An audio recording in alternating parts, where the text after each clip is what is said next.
So, as Dan said, Sarah and I are a multimedia team, and we help clients of all sizes tell stories. And for the next half hour, what I thought we'd do is just share some examples and the things that we've learned about how we can tell stories across a whole range of platforms. But first, I want to talk about this idea of toolbox. And what I mean by tools is, well, tools are simply what we use to build a story. Things like photographs, video, audio. You guys know what those are. You use them all the time. But the reason I like the word tools is because you can leverage them. As a content creator, as an organization, you can leverage those tools in a whole multitude of ways. And that's where the value is. That's what gets exciting about that. So we're going to share some examples. Great. So the first case study that we're going to share with you is about a project that we did with the Sustainable Prisons Project. The United States incarcerates 2.3 million people, and the economic, environmental, and human costs of that are extreme. So the Sustainable Prisons Project is trying to save money in the environment while changing lives.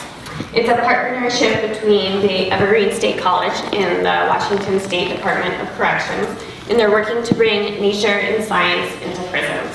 They're doing it in 3 ways. They're doing it through sustainable operations, they're doing green jobs training in the prisons, and they're doing ecological research projects. So in 2009, Benj and I went into the prisons for a couple of weeks to help to document what they were doing. And we're going to share one very short, about a minute-long clip from a larger 7-minute video that looks at the ecological research component of this project. And they're doing all kinds of really amazing things in these prisons. The inmates are keeping bees, they're raising endangered Oregon-spotted frogs, and they're growing native prairie plants that they're using in restoration projects around Puget Sound. Can we get the lights down a little bit?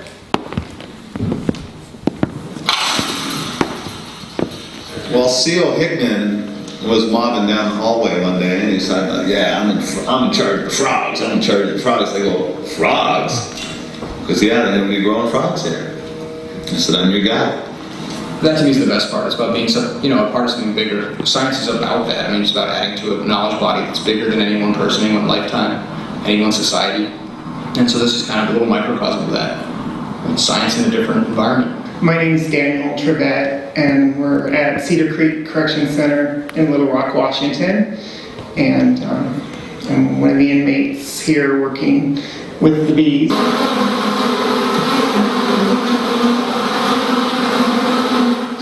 Okay, so this one's in good shape too.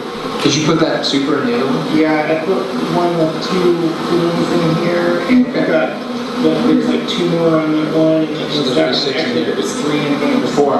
Yeah, so we'll have 6 in here still. Yeah, plus 2 right on all of them. Awesome, so you guys have 5 hives running.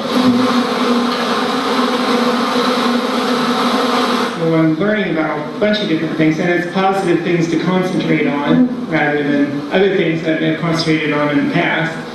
You know, if 2 of these guys don't come back, if they find careers as beekeepers or something involved in science, then that to me makes it worthwhile.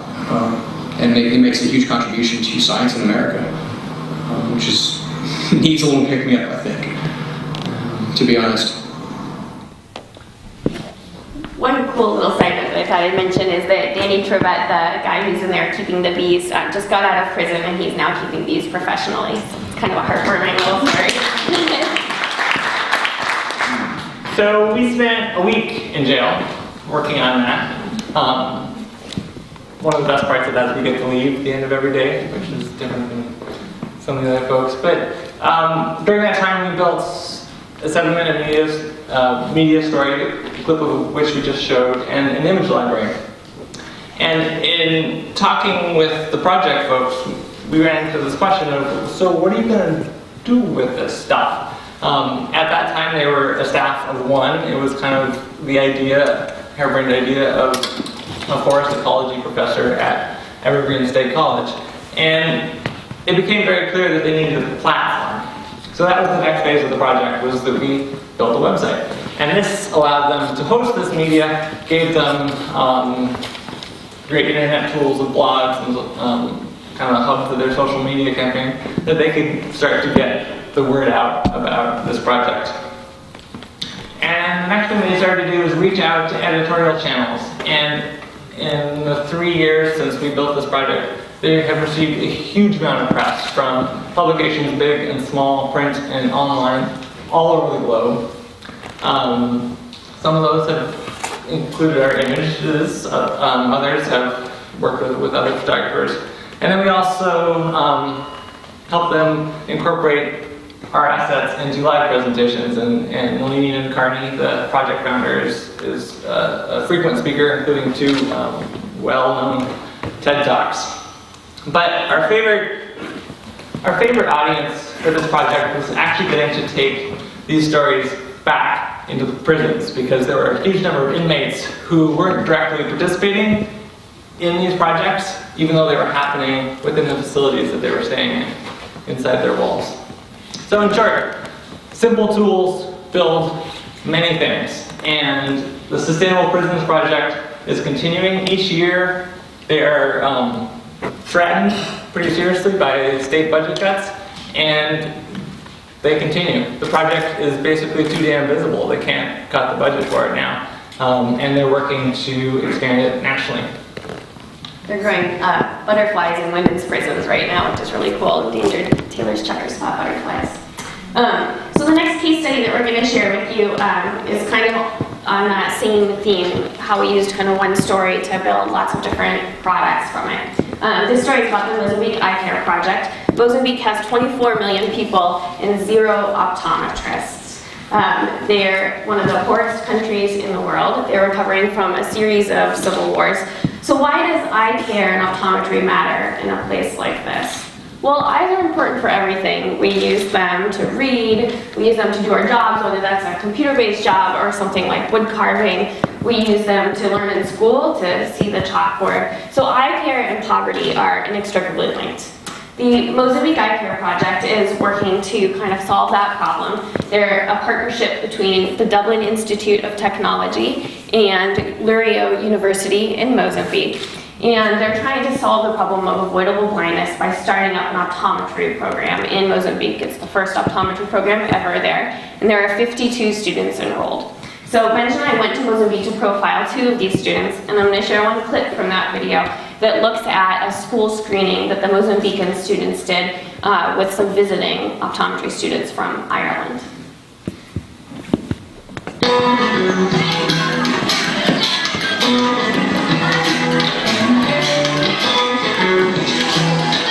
Well, we've known about the Mozambique Eye Care Project for a good few years now, since it was set up because we were in college at the time. And then when this opportunity came up, it was something that I really didn't want to miss out on, so we're going to go and help with the pediatric screenings.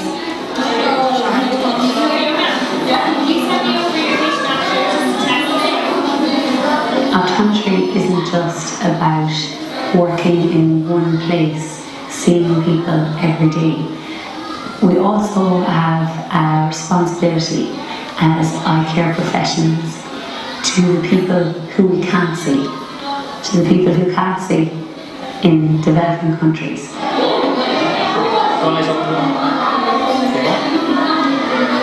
This week, with the students from DIT and the students from Uni Lurio working side by side, I think that was quite special because DIT students being 40, they're nearly qualified. So you can see the Mozambicans watching them and even just picking up techniques from them or just little things to do to make sure they're providing a good quality service to the patient. So we did a station where the kids came in and they gave their name so we could keep track of everybody.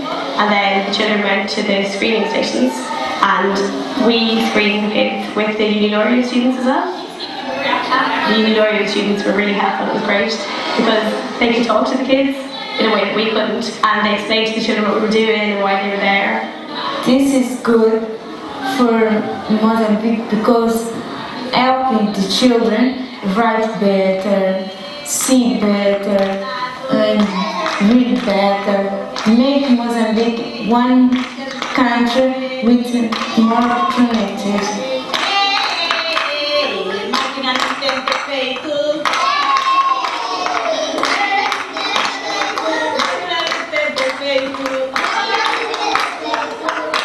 Levantar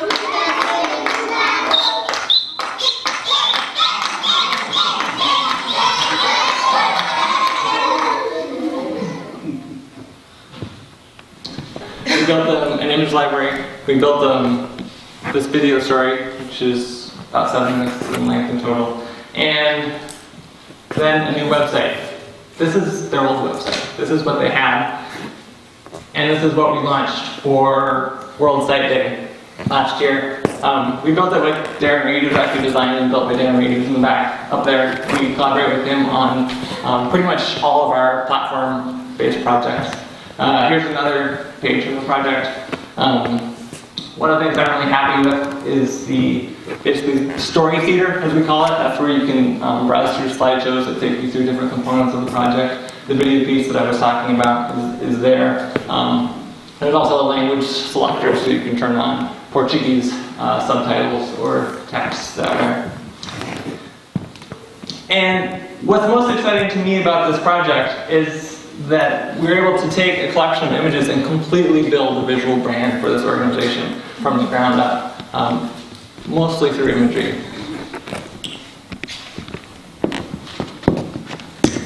So the third case study that we're going to share with you is about a program called the Parks Climate Challenge, and it's a program that's working to engage high school students with climate change.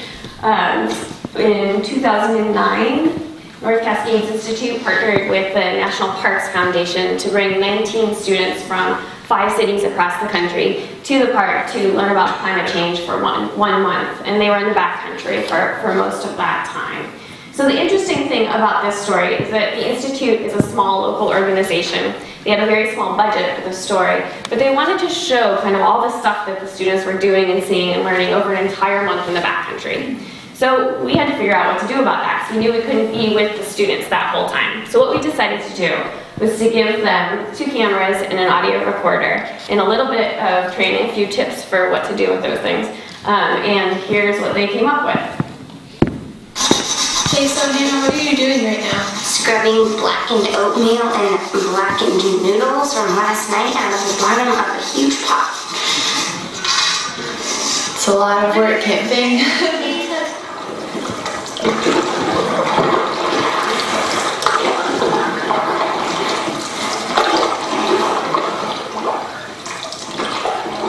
What we did today was canoe from Big Beaver campsite up to this campsite, which is Dry Creek campsite.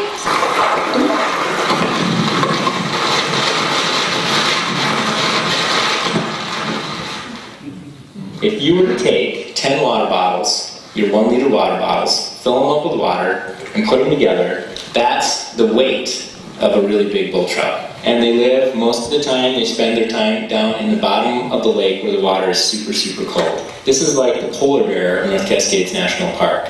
So as we start thinking about climate change, things start warming up, this is going to be the species that we're probably going to lose pretty early on. So that's just a really short clip from an 11-minute piece. When we met up with the kids at the end of the program, they had a hard drive for us of 9,000 photographs and 200 audio files. So the reason I'm sharing that story with you is that these tools scale, and that's what's cool. By doing student journals with these kids, we dramatically reduced the budget for the organization. We increased the coverage dramatically. But most importantly, we got a way more personal story that was much more appropriate for the audience that they were trying to reach.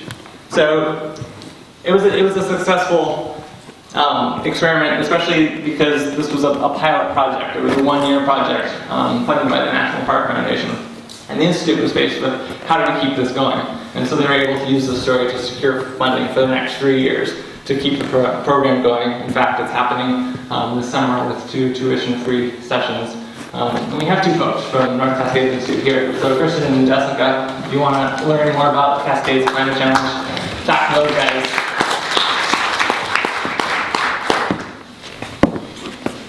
So the next case study is also related to scale. It's about the Natural Histories Project. Natural history is both a practice and a body of knowledge, and it's something that has a lot of definitions, but at its core is kind of attention to the natural world.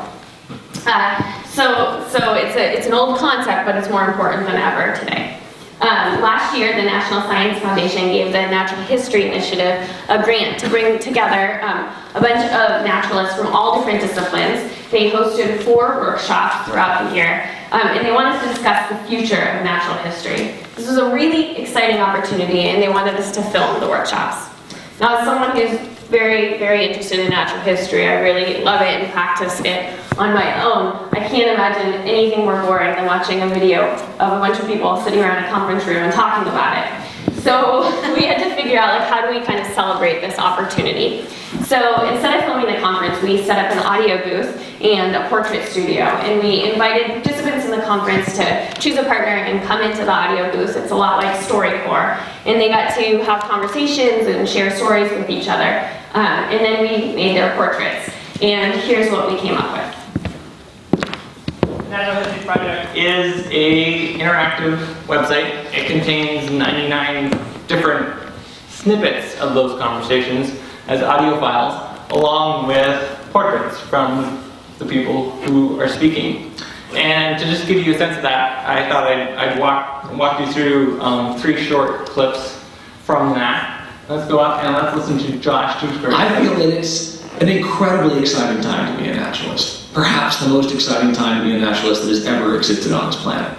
And I think the opportunities for naturalists today far exceed what they have ever been in the past. And that the possibility of discovery today is far greater than it ever has been in the past. We've still only scratched the surface of what's out there. And most of the work that needs to be done is natural history, and the urgency of that work is increasing every year.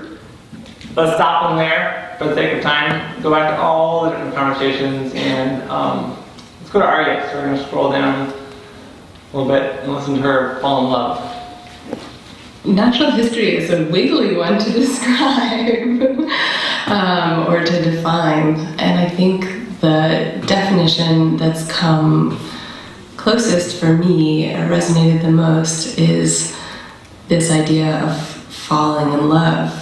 And it is falling in love with the world around us. So you can also group conversations or view subsets of conversations by theme. So let's go to personal practice. And there's one I want to show you here from Kent Redford up at the top. So one of the things that I've practiced, not as frequently as I should, is to go sit outside without any clothes on, if you can find the right place, and let the ants crawl over it, an individual at a time. And imagine the nature of living your life the size of an ant, without distancing yourself as a human from an ant, but just as an object in the world of the ant, that it then has to climb over and go on about its way. So there's a ton of stuff here, and it was tricky figuring out what to share with you, because as you can see, it's a whole different scope and range and mix of very intellectual, very serious, and maybe not so much. And it's searchable, so you can find keywords, all the transcripts and stuff show up within the search results. So it's this big interactive exploratory space. We also created a 1.5-minute video trailer that kind of brought together the still photographs and audio, so that could be embedded around the web on blogs and whatnot. Another piece of this project that I wanted to share is back during the workshops. Every night we would print out kind of work prints, work broadsides that contained a photograph and a short quote that came from the day's recorded conversations. And we'd post those back up in a common space to kind of reflect back to the group the kinds of conversations that were being had. And that form has inspired a traveling exhibit, not of broadsides, but we're going to take this material into an exhibit form in 2013 that will tour a series of natural history museums. The point I'd like to make here is just it's not all about video these days. I'm really excited about the potential for nonlinear stories, and this was the first time that we'd really worked in that way, and I think it's an untapped form and something I'd like to do a lot more of in the future. So another example of a non-video product is this magazine that we made for Conservation International's Team Network. TEAM stands for Tropical Ecology Assessment and Monitoring, and the network is a global web of field stations that measure climate change and biodiversity loss in the tropics. They do this through using a standardized set of protocols, and the data is available in real time to anyone who wants to use it. So last year, TEAM held a training for its network members, and there were 18 of them from 15 different continents, or 15 different countries on 3 different continents, and it was the first time that they'd kind of ever been together in one place. So TEAM invited us to attend that event, and they wanted us to create a product that told the story of the network. The challenge with that was similar to the Natural Histories Project. There were 18 very place-based people there, completely removed from their places. We were all at a beach resort in Dar es Salaam. So we had to figure out, like, what are we gonna do? There's no rainforest here. Like, how are we gonna kind of tell this story? But what we did have was we had the most diverse set of people that I've ever been in a room with. And they were all so passionate about their science and about kind of the opportunities that the network was creating for them and for their countries and for tropical rainforests as a whole. So we knew if we could capture that, we would be able to do something that was pretty compelling. So similar to the Natural Histories Project, we ended up doing interviews with everyone and making their portraits. But instead of creating kind of that interactive website sort of thing, what we ended up doing was creating an ebook and a print-on-demand magazine. So the basis of TEAM is a 40-page print-on-demand book, as Sarah said, and we're using a MadCloud service for that, which is super slick. And the reason we did it that way is that there's only 20 sites right now, but they're rapidly expanding to 40 different sites around the world, and we wanted to allow them to update the text as needed. We're going to show a couple spreads from that little magazine. Most of the content, as Sarah said, are portraits and direct quotes from these site managers that are explaining how valuable it is to them as researchers to be part of this global network, and then anecdotes like how elephants are always ripping their camera traps off trees and what they have to do about it. And as Sarah said, we found it translated beautifully as an ebook onto an iPad. And shortly after we shipped this to the director of the program, we got this short email back saying that she'd just walked into a donor meeting with this on her iPad and walked out with a $30,000 check. So we were psyched to hear that.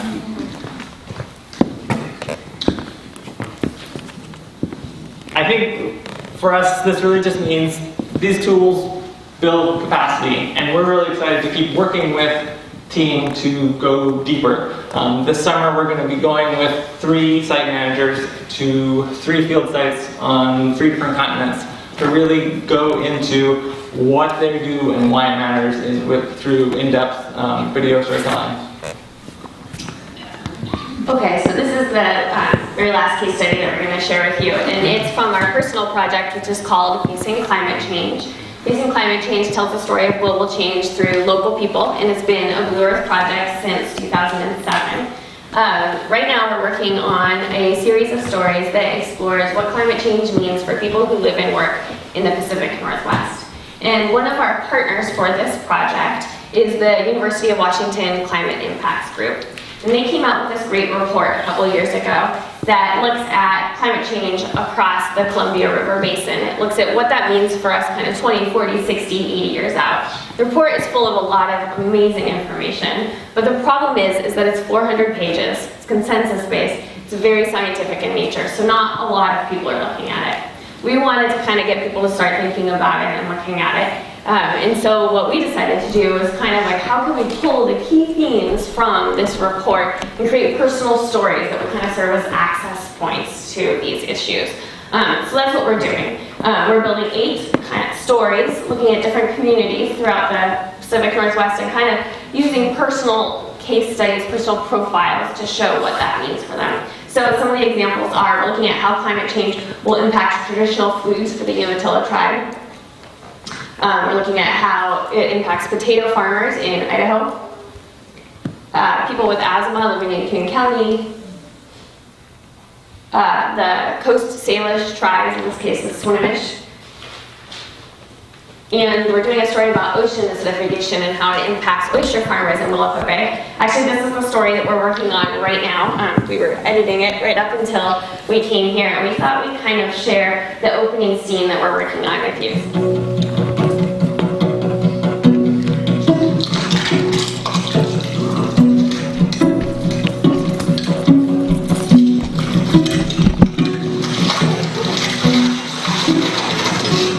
I used to go down with my mom and pack oysters right off the table with her.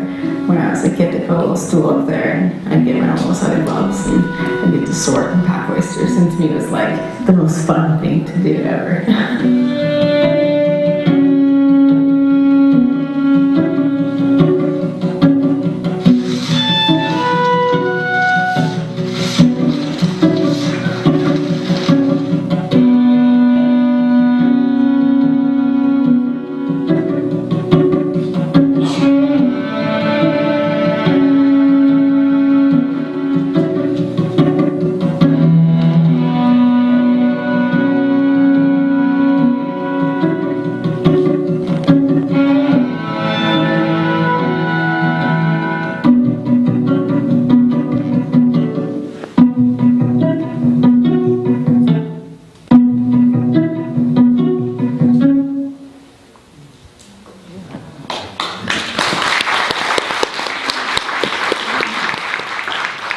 So we're really excited to finally get this project launched. We have a ways to go. There's going to be 8 of these. They're each about 5 minutes in length in total. And I just wanted to talk a little bit about what we're going to do with them, because that's been a really interesting question for us. They will all be launched as a standalone website, kind of an interactive portal where we can you can move through them, look at the various themes, and tie back into the report that Sarah mentioned for more of the background in the science. We'll also take stills from those and distribute them as we have with our other climate change work through both exhibits and galleries and things like that, and also more traditional editorial channels. But what we're most excited about with this project is to take the stories back to the communities that they came from. And that doesn't mean talking to oyster farmers about acidification, but talking to oyster farmers about the other 7 frontline communities that we've been working with, and starting to facilitate as much as we can an exchange between those groups. And so we're working with the Department of Ecology to set up a series of town hall events throughout the kind of greater Columbia Basin, with the idea to just bring more people in to this climate change discussion. I guess I just want to close by pointing out that in some ways it's totally ridiculous that we call this our personal project, because we have so many people that are helping us to make it happen. We could never do this alone. Everyone from Blue Earth to our funders to stakeholders, the Department of Ecology, and the Climate Impact Group. I'm pretty daunted by the problem of climate change, but what gives me hope is that by coming together to tell stories about important issues, we can make a difference in this world. Thank you.